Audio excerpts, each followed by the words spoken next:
আসসালামু আলাইকুম রহমতুল্লাহি বরকাত।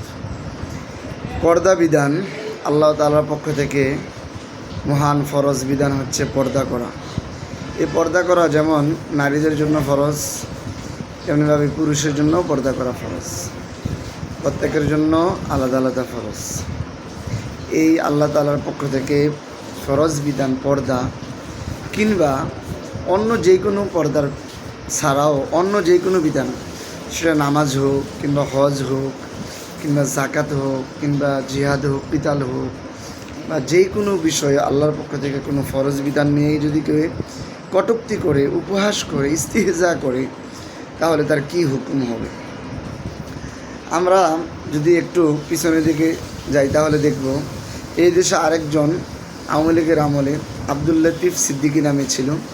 সে হজের বিধান নিয়ে কটূক্তি করেছিল এবং তখনকার আমলে পুরা দেশে ওলামায়ে কেরাম এমনভাবে রাস্তায় নেমে এসেছিলেন, এমনভাবে তার বিপক্ষে অবস্থান নিয়েছিলেন যে তার মন্ত্রিত্বও চলে গিয়েছিল এবং তাকে শেখ হাসিনা তার মন্ত্রিত্ব থেকে আউট করে দিয়ে তাকে দল থেকেই নিষ্ক্রিয় করে দেওয়া হয়েছিল। যে আওয়ামী লীগের অনেক বড় নেতা ছিল তাকে দল থেকেই এক ধরনের বহিষ্কার করে একবারে তাকে নিস্তেজ করে রাখা হয়েছে।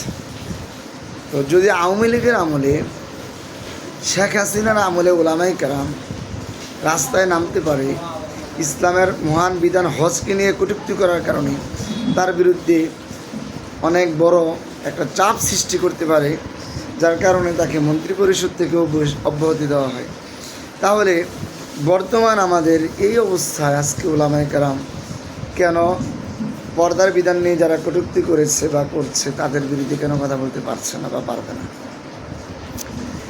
পাশাপাশি আরেকটা কথা হচ্ছে যে পর্দার বিধান নিয়ে কেউ অস্বীকার করলো কিংবা কটূক্তি করলো, তাহলে ইসলামের দৃষ্টিতে আসলে তার বিধানটা কী? তো এই বিষয়ে জানতে হলে আমাদেরকে অন্য আরেকটা বিষয় জানতে হবে, সেটা হচ্ছে ঈমান ভঙ্গের কারণ। অর্থাৎ অজু ভঙ্গের যেমন কারণ আছে, অজু একবার করলে আজীবন অজু অবস্থা থাকা যায় না, অজু ভেঙে যায়।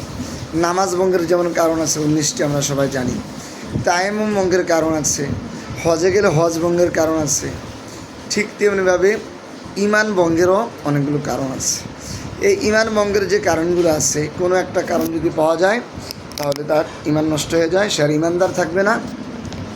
তাকে পুনরায় ঈমান এনে, তওবা করে ঈমান এনে আবার ঈমানদার হতে হবে, মুসলিম হতে হবে। তো ঈমান ভঙ্গের কারণ মোট কয়টি? ঈমান ভঙ্গের কারণ 10টি।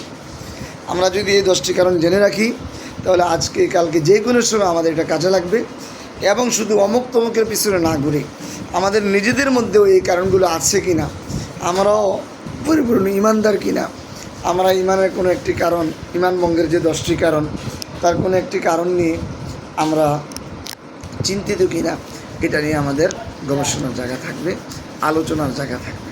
তো ঈমান ভঙ্গের কারণ যে 10টি, 1 নম্বর হচ্ছে আশিরকু বিল্লাহ, আল্লাহর সাথে শিরিক করা।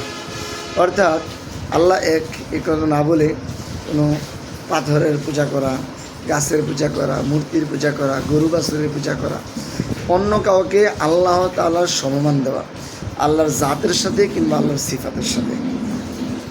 আল্লাহর সাথে শিরিক করলে সাথে সাথে ঈমান নষ্ট হয়ে যায়। লা তুশরিক বিল্লাহ ইন্না শিরকা লাযুলমুন আযীম। আল্লাহ তাআলা কোরআনে বলেছেন আল্লাহর সাথে শিরিক করো না, শিরিক করলে শিরিক হচ্ছে মহাপাপ।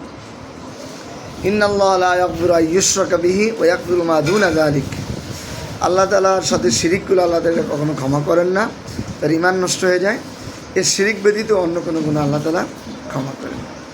2 নম্বর কারণ, ঈমান ভঙ্গের 2 নম্বর কারণ হচ্ছে যে ব্যক্তি আল্লাহ তার বান্দার মাঝে মাধ্যম তৈরি করে এবং তাদেরকে ডাকে, ওই মাধ্যমটাকে ডাকে, ওই মাধ্যমের কাছে চায়, মাধ্যমের কাছে শাফাআত চায়, এমন সে বিশ্বাস করে এই মাধ্যমটাই তাকে কবরে, হাসরে, ফুলসিরাতে সাহায্য করতে পারবে এবং দুনিয়াতেও তাকে সাহায্য করতে পারবে।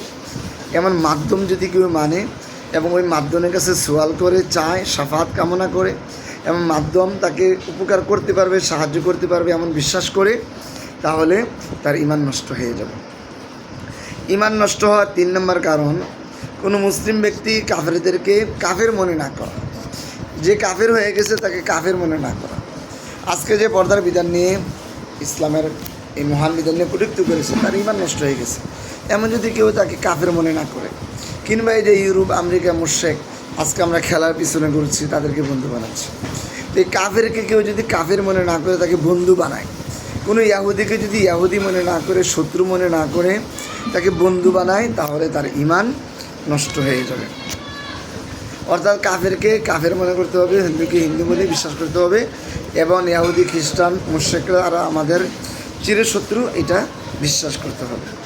ঈমান ভঙ্গের 4 নম্বর কারণ হচ্ছে নবী করিম সাল্লাল্লাহু আলাইহি সাল্লামের দেখানো পথ ব্যতীত অন্য কোনো পথ বা বিধানকে রসুলের সুন্নাহ থেকে বা রসুলের দেওয়া বিধান থেকে উৎকৃষ্ট এবং উন্নত মনে করা।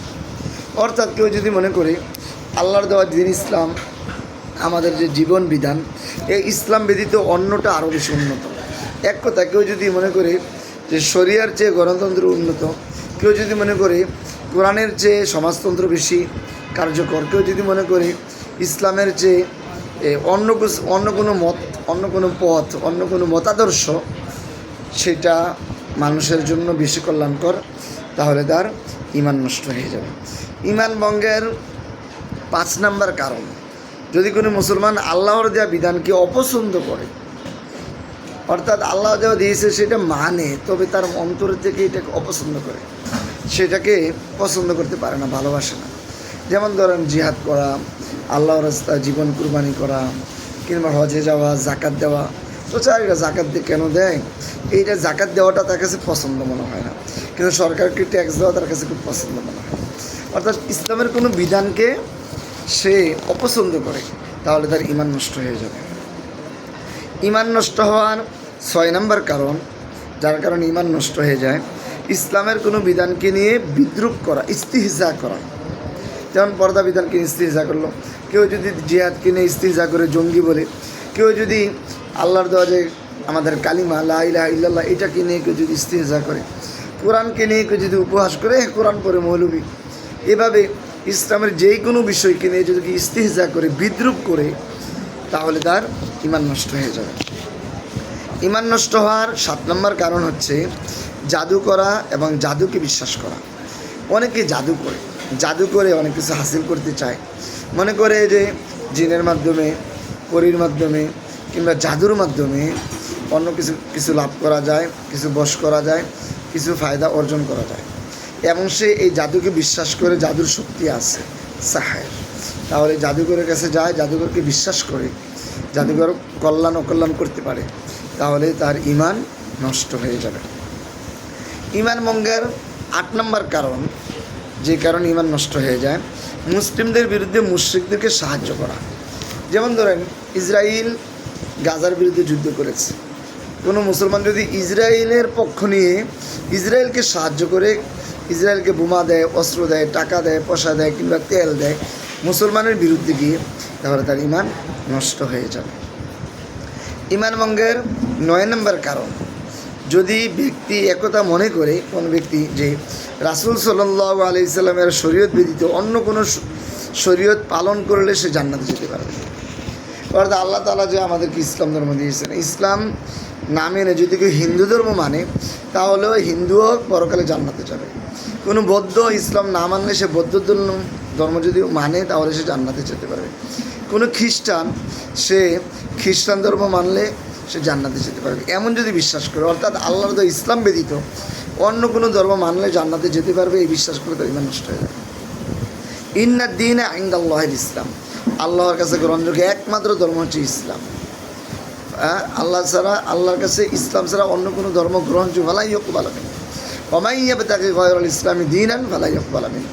দুনিয়ার কোনো মানুষ যদি ইসলাম ব্যতীত অন্য কোনো ধর্ম মানে অনুসরণ করে, আল্লাহ তার কাছে এটা কিছুতেই গ্রহণযোগ্য হবে না। 10 নম্বর কারণ, যেই কারণে ঈমান নষ্ট হয়ে যায়, ঈমান ভঙ্গ হয়ে যায়, আল্লাহর মনোনীত দিন থেকে মুখ ফিরিয়ে নেওয়া, যেটাকে বলা হয় ইআরাদ আনিদ দ্বীন। আল্লাহ যে আমাদেরকে দিন দিয়েছেন, ইসলাম দিয়েছেন, এই দিন থেকে মুখ ফিরিয়ে নেওয়া, দিনকে অপছন্দ করে অন্যদিকে চলে যাওয়া, যেটাকে বলা নাস্তিক হয়ে যাওয়া, মুরতাদ হয়ে যাওয়া, তাহলে তার ঈমান নষ্ট হয়ে যায়। সুতরাং এই 10টি কারণ ঈমান ভঙ্গ হওয়ার, যদি কোনো একটা পাওয়া যায় তাহলে তার ঈমান নষ্ট হয়ে যাবে। পুনরায় তাজদিদ করি, ইমান আবার নবায়ন করে ইমান আনতে হবে, আবার পুনরায় মুসলমান হতে হবে। যেমন অজু ভঙ্গ হয়ে গেলে আবার পুনরায় অজু করতে হয়, যেমন নামাজ ভঙ্গ হয়ে গেলে পুনরায় আবার নামাজ পড়তে হয়, যেভাবে তায়াম্মুম নষ্ট হয়ে গেলে আবার তায়াম্মুম করতে হয়, ঠিক তেমনিভাবে ইমান নষ্ট হয়ে গেলে আবার পুনরায় ইমান নবায়ন করতে হয়, ইমান আনতে হয়। আল্লাহ তাআলা আমাদেরকে ইমানের উপর অটল থাকার তৌফিক দান করুন।